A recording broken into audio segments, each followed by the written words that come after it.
Hello, welcome to Todd Miller TV, joined here with Oana. Hello. And so today's question is this.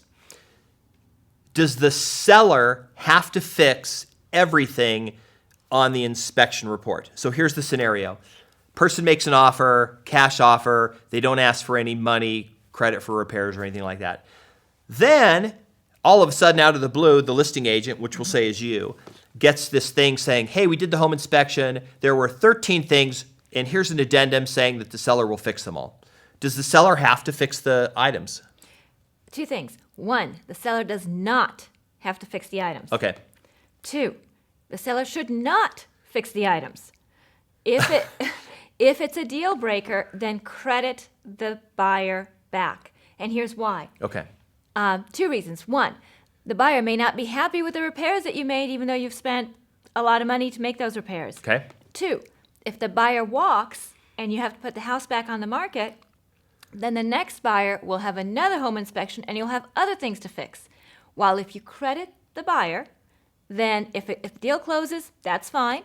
If the deal doesn't close, you haven't spent any money, so you're still fine. So it's very important that you not make the repairs off the home inspection. That's not the same thing as the repairs off an appraisal. Okay, so let's talk about the two. Home inspector is going to find everything potentially wrong with the house. Meaning, oh, there's a loose wire, there's this floorboard is this, the ceiling is bent here, the dishwasher leaks. Mm-hmm. Okay. The appraisal conditions, if they're getting a loan, are different. Right. Why is that? Why are they special? Okay. So appraisal conditions are special because this means that the buyer cannot get a loan without these items being fixed.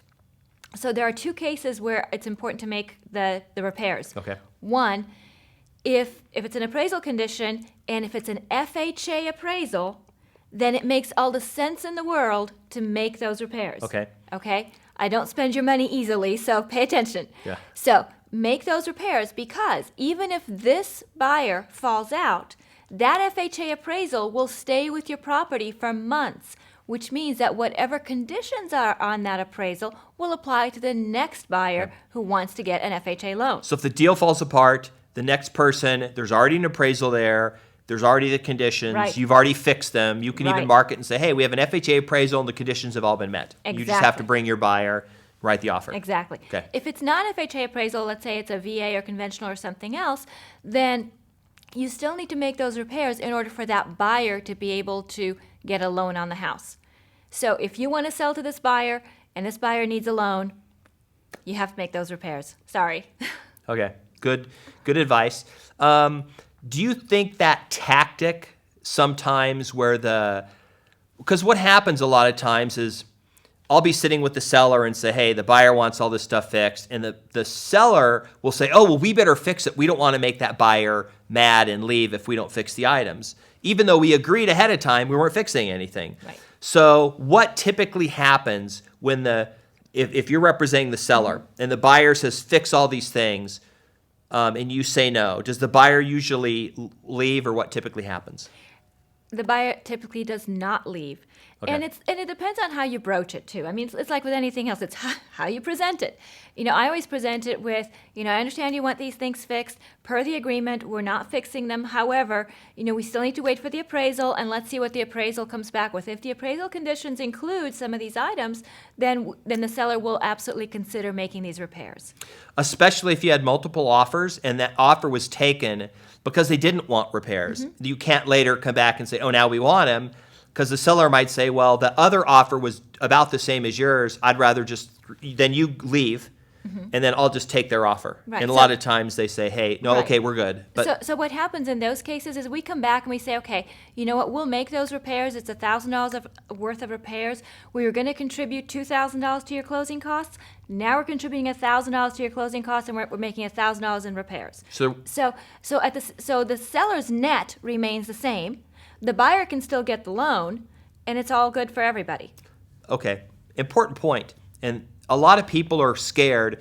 I don't want to move into the house until everything's perfect. Then just do this. Close on the house, send your guy over to fix everything, and then move in. And this is why.